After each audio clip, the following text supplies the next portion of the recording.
बिस्मिल्लाहिर्रहमानिर्रहीम। अस्सलाम वालेकुम। MTH 301 असाइनमेंट नंबर 2 आपकी आ चुकी है और इसको आपने 30 जून 2024 से पहले सबमिट करवाना है।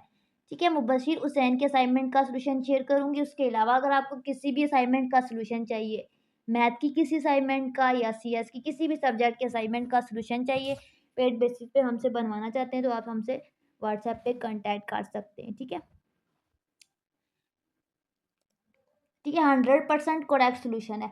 अगर आपको मैथ के किसी भी सब्जेक्ट की ट्यूशन पढ़नी है तो तभी आप हमसे व्हाट्सएप पे रब्ता कर सकते हैं ऑनलाइन क्लासेस लेने के लिए। ठीक है, इसमें 2 क्वेश्चन थे, क्वेश्चन नंबर 1, क्वेश्चन नंबर 2।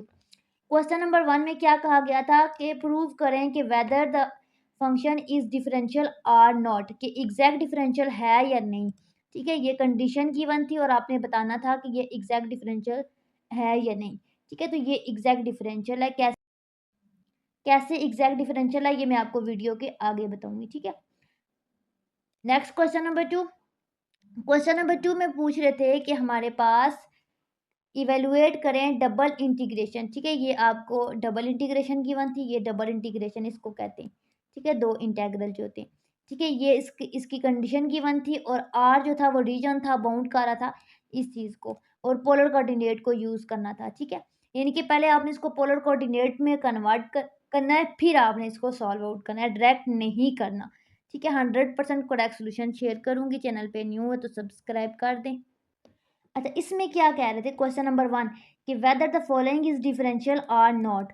तो देखें, डिफरेंशियल में क्या होता है कि अगर आप पार्शियल डेरिवेटिव लेते हो, ठीक है, दो, ठीक है, चीज़ों का, ठीक है, एक का y के अलोंग पहले वाले का और दूसरे का x के अलोंग, ठीक है, दोनों के आंसर इक्वल आ जाएं तो आप कहते हो कि ये एग्जैक्ट डिफरेंशियल है।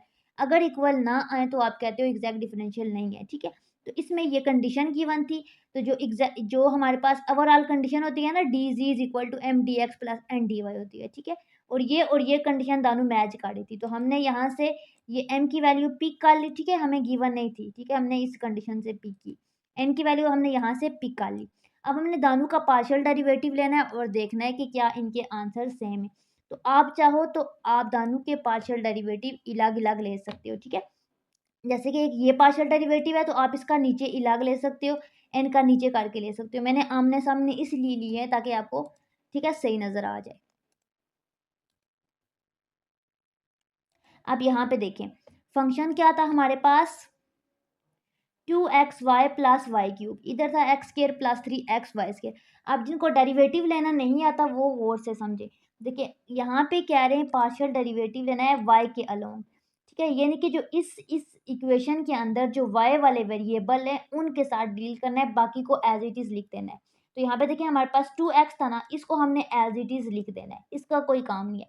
तो y का डेरिवेटिव क्या होता है, y का डेरिवेटिव होता है 1, तो हम 1 लिखेंगे। ठीक है, प्लस वाई का क्यूब है, तो वाई क्यूब का डेरिवेटिव क्या होता है, जब भी डेरिवेटिव लेते हैं तो फार्मूला होता है n, a की पावर n होता है ना, तो हम पावर शुरू में ले आते हैं और नंबर में से पावर में से 1 माइनस 1 करते हैं। ठीक है, तो वाई क्यूब है तो 3 शुरू में आ जाएगा और वाई की पावर 1 कम होके 2 हो जाएगी। ठीक है, तो इसका डेरिवेटिव आ जाएगा 2x प्लस 3y²।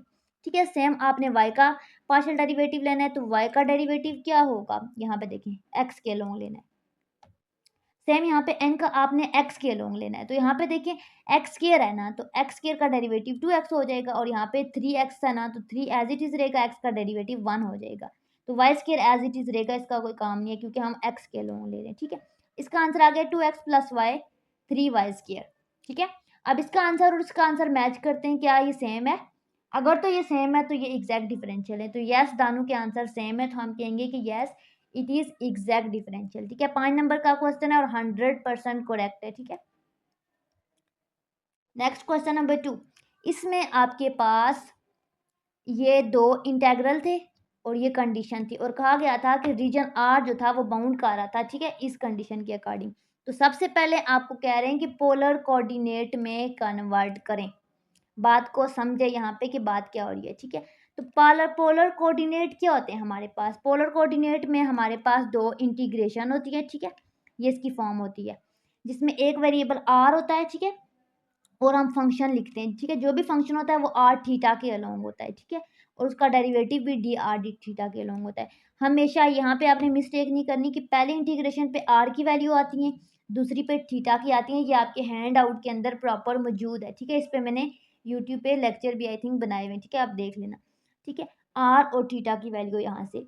अब हमने क्या करना है, इसको सॉल्व आउट करना है। तो सबसे पहले चीज़ों को बैलेंस करना है। ना तो हमारे पास क्वेश्चन में आर गिवन है, ना थीटा गिवन है, ठीक है, फंक्शन गिवन है। लेकिन जो फंक्शन हमें क्वेश्चन में गिवन है ना, ये वाला, उसमें एक्स और वाई वेरिएबल यूज हो रहे हैं। हमारे पास जो फंक्शन होना चाहिए वो आर और थीटा में होना चाहिए, because we are dealing with polar coordinates, ठीक है, नॉट विद रेक्टेंगुलर कोऑर्डिनेट्स, ठीक है। ये रेक्टेंगुलर कोऑर्डिनेट्स होते हैं। तो सबसे पहला काम हमारा आर और थीटा निकालना है और फंक्शन को भी आर थीटा के फॉर्म में ही लिखना है, ठीक है। सेकंड थिंग, आर और थीटा की वैल्यू आएंगी तो वो हम लिमिट में पुट करेंगे। तो सबसे पहले हमारे पास जो ओवरऑल इक्वेशन होती है ना, वो होती है x square plus y square is equal to r square, ठीक है। तो x square plus y square ऊपर हमारे पास ये 4 के इक्वल है, तो 4 पुट करेंगे आर स्क्वायर की जगह पे, तो आर स्क्वायर 4 आ जाएगा, तो आर हमारे पास 2 आ जाएगा। तो आर की वैल्यू हम 0 से 2 कंसिडर करेंगे, ठीक है, यहाँ पे मेंशन है।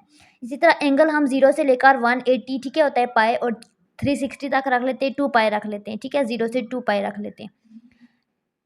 अब हमारे पास ये देखें, डी ए हमारे पास क्या होगा, ज़ाहिर है डी ए डेरिवेटिव होता है ना, डेरिवेटिव के जो, ठीक है, होते हैं। तो यहाँ पे आर और थीटा यूज़ कर रहे हैं, तो डी ए हमारे पास डी आर और डी थीटा में होगा, ठीक है। ए का मतलब होता है एरिया, दो चीज़ें होंगी, एक तो डी आर होगा और दूसरा डी थीटा होगा, ठीक है। तो डी आर डी थीटा आ गया हमारे पास, आर की वैल्यू भी आ गई, थीटा की वैल्यू भी आ जाएगी, ठीक है। अब हमारे पास ये क्वेश्चन में इक्वेशन गिवन थी, फंक्शन गिवन था, ठीक है। इसमें क्या था, double integration x square plus y square d a is equal to में हमने पोलर कोऑर्डिनेट लिखा क्योंकि पोलर कोऑर्डिनेट में कन्वर्ट करना था, ठीक है। तो यहाँ पे डी ए की जगह पे डी आर डी थीटा आ जाएगा, ठीक है। और x square plus y square हमारे पास किसके इक्वल है, r time f r d theta, ठीक है। ये हमारे पास की फॉर्म होती है, तो आर एज इट इज आ जाएगा, एफ आर थीटा में फंक्शन आ जाएगा, तो function x square plus y square है, ठीक है, ये आ जाएगा। और R1 R2 की वैल्यू हमारे पास 0 से 2 है और 0 से 2 पाई है, तो यहाँ पे हम पुट कर लेंगे, ठीक है, आर की वैल्यू और देन थीटा की वैल्यू। अब हमने वैल्यू पुट कर ली। अब हमारे पास जो फंक्शन है x square plus y square वो किसके इक्वल है, वो आर के इक्वल है, ठीक है। तो हम यहाँ पे आर पुट कर लेंगे, आर स्क्वायर के इक्वल है, ठीक है। तो आर स्क्वायर पुट कर लेंगे इस तरह से। अब ये जो आर स्क्वायर है ना और ये जो आर है, ठीक है, ये मल्टीप्लाई होके हमारे पास आर क्यूब बन जाएगा। अब आपने आर क्यूब की इंटीग्रेशन करनी है डी आर के अलोंग, तो आर 4/4 आ जाएगा। तो डी आर के अलोंग करेंगे ना तो आर आ जाएगा, आर 4/4।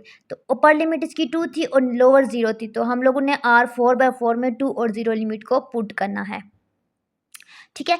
अब हम जब ये लिमिट पुट करेंगे तो हमारे पास आंसर ये आ जाएगा, ठीक है। Upper limit lower limit, upper limit 16/4 हो जाएगी, लोअर 0 हो जाएगी, ठीक है। अब हमारे पास 16/4 को जब हम कैंसिल करेंगे तो 4 आ जाएगा, ठीक है।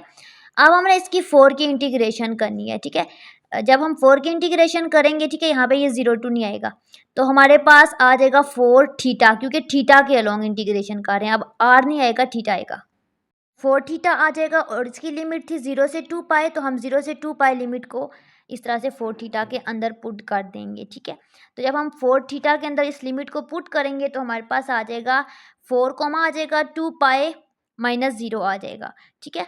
तो इस तरह से हमारे पास 8 पाई आ जाएगा और 100% इसका ये करेक्ट आंसर है, ठीक है। आपने करना है क्वेश्चन नंबर 1 और क्वेश्चन नंबर 2, 10 मार्क्स के क्वेश्चन है, ठीक है, दो। और आई होप कि ये वीडियो आपके लिए बेनिफिशियरी होगी। अच्छा सा कमेंट करें, लाइक करें, शेयर करें और दुआओं में याद रखें। अल्लाह हाफिज़।